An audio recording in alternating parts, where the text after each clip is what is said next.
Dizem que peixe morre pela boca. A jornalista da Globo acabou de revelar a verdade sobre o suposto golpe e de que forma a PF está fazendo para fazer Mauro Cid falar o que eles querem. Com certeza esse jornalista se arrependeu, mas aí já era tarde. Colocar o seu cliente, né, o Mauro Cid, para falar tudo o que a PF queria que ele falasse.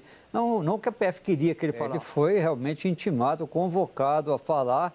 Chegou até tentar, Andréia, mudar o curso da história de ontem.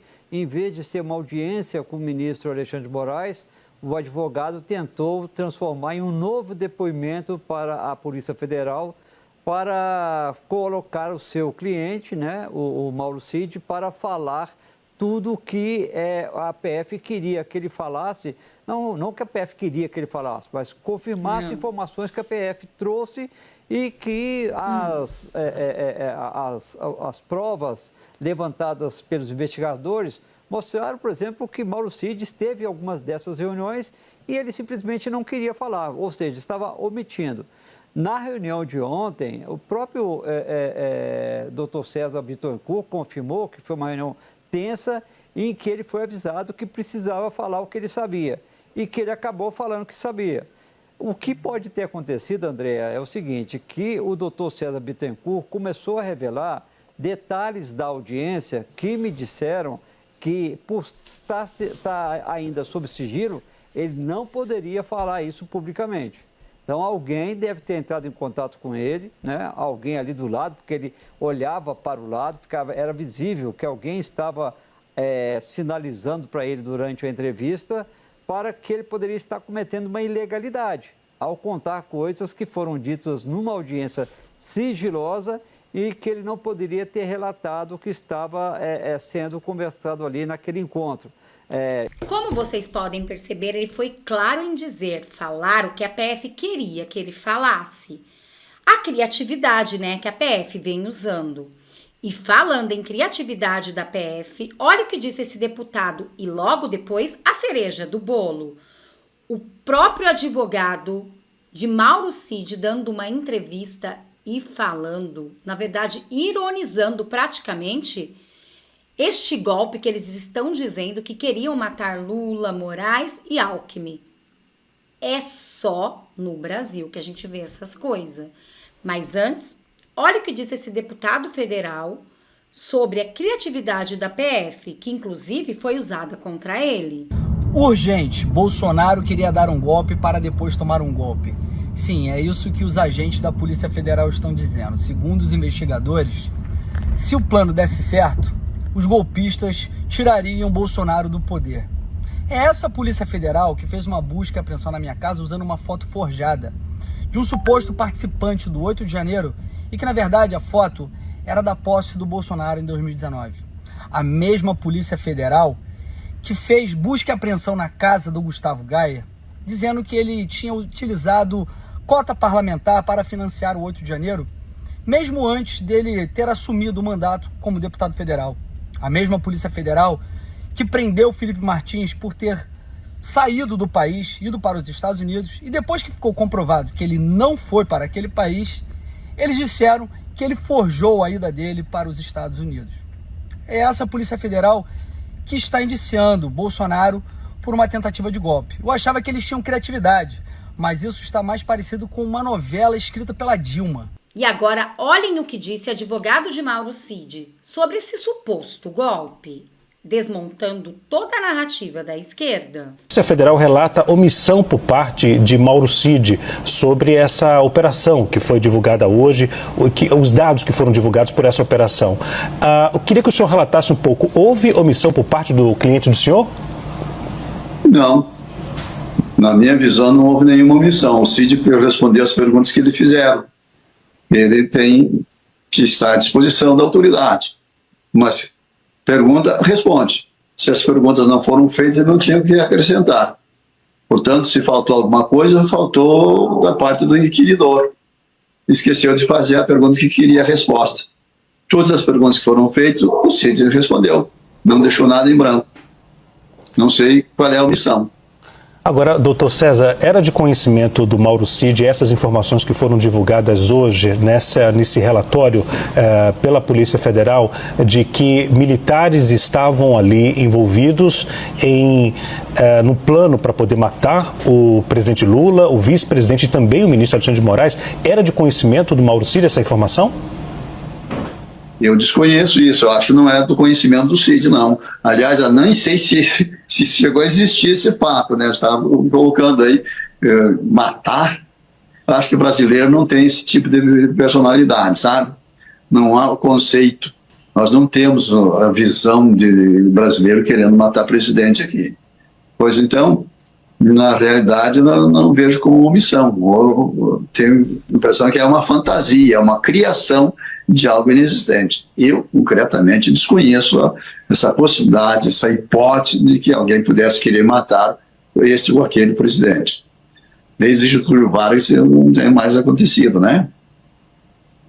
Agora, doutor César, também nesse relatório constava a informação de que havia um grupo num aplicativo chamado Signal, do qual participavam esses militares. O Mauro Cid estava nesse grupo? Ele tinha conhecimento? Não tinha conhecimento e não participava desse grupo. Se é que esse grupo existiu, eu desconheço.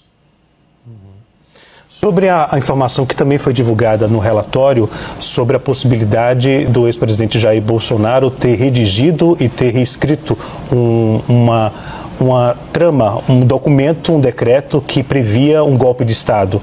O seu cliente tem essa informação? Confirma essa informação? Olha, eu desconheço e eu não perguntei, o Cid não me reportou que tem existido essa hipótese, né? Eu desconheço completamente. Doutor, quais as perguntas que a Polícia Federal, que integrantes da Polícia Federal e os investigadores fizeram agora durante o depoimento? Pois olha, foi um interrogatório assim, interessante, sabe? Que normalmente você pergunta e responde, né? Pergunta e responde, pergunta e responde. E não houve pergunta, praticamente. Houve uma pergunta. Mesmo antes dele ter assumido o mandato como deputado federal. Não houve pergunta durante agora o interrogatório?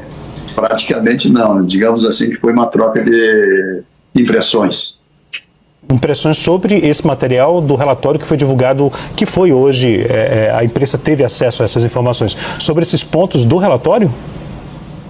Sabe que eu não tive acesso à manifestação da imprensa hoje sobre o que andaram debatendo, até porque pela manhã eu estive no meu escritório fechado e durante a tarde eu fui para a Polícia Federal. Então praticamente não tive acesso ao que a imprensa publicou.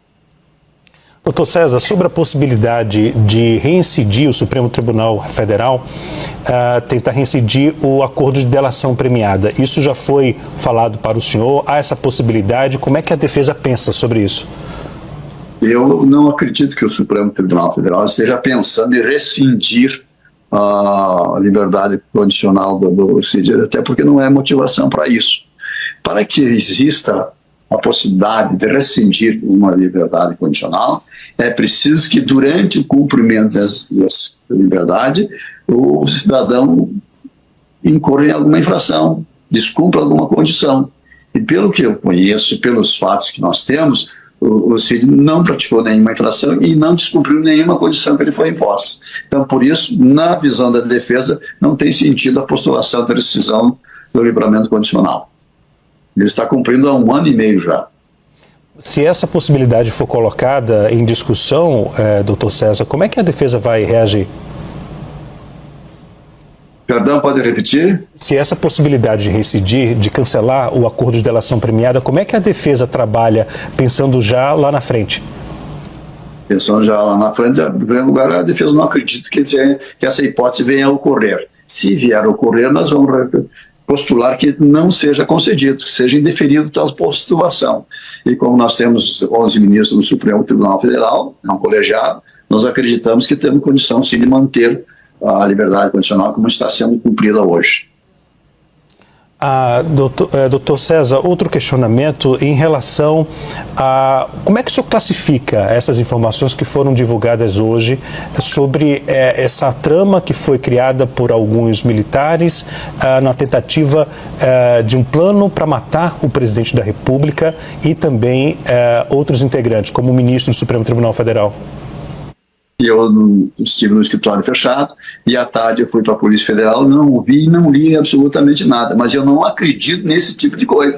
Me parece uma história da carochinha. E, de qualquer forma, se houve, se não houve, se pensaram ou não pensaram, eu não sei. Mas tenho certeza de uma coisa, o Cid não participou de nada. Doutor César, o Mauro Cid... Tá aí, gente, acabou com toda a narrativa da esquerda e vocês viram de que forma a PF, a mando do ministro Alexandre de Moraes, anda agindo? Com criatividade. Assim como disse o deputado federal Carlos Jordi, vale lembrar que essa operação da PF é na época que ele era pré-candidato em Niterói. Bom, gente, este foi o React de agora. Eu espero que vocês tenham gostado. Peço para vocês deixarem aqui nos comentários o que vocês acharam de tudo que foi falado aqui. Dessas narrativas caindo dia após dia e a verdade por trás. Vocês viram, né? Até mesmo o jornalista da Globo acabou entregando tudo. Dizem que peixe morre pela boca. Ele se excedeu e falou demais. E agora não tem mais como voltar atrás. É por isso que eles querem tanto regulamentar as redes sociais. Porque agora, com certeza, isso não estaria na mídia. Eles iam dar um jeito de cortar, editar e mostrar para o povo somente o que eles queriam. Mas agora eles descobriram um povo, um patriota que gostam de política, querem saber tudo o que está acontecendo. Estão vendo a mídia escancarando a mentira atrás da mentira, só para poder passar pano para esses que estão apoiando Alexandre de Moraes. Bom, este foi o React de agora. Só não esquece de compartilhar esse vídeo com o máximo de pessoas que vocês conseguirem para que todos saibam a verdade que com certeza a mídia não mostra. Também eu quero deixar aqui um convite especial para cada um de vocês. Se vocês são de direita, apoiador do presidente Bolsonaro e ainda não é inscrito aqui neste canal, eu te convido a se inscrever nesse canal e vir fazer parte dessa família de direita você também. Quero desejar um dia mais que abençoado a todos vocês. Só não esquece de deixar o seu nome, de qual cidade vocês estão falando, para a gente se conhecer um pouco melhor. E eu quero agradecer muito ao seu João. Muito obrigado, seu João, pelo carinho e por nos acompanhar. Até nosso próximo React.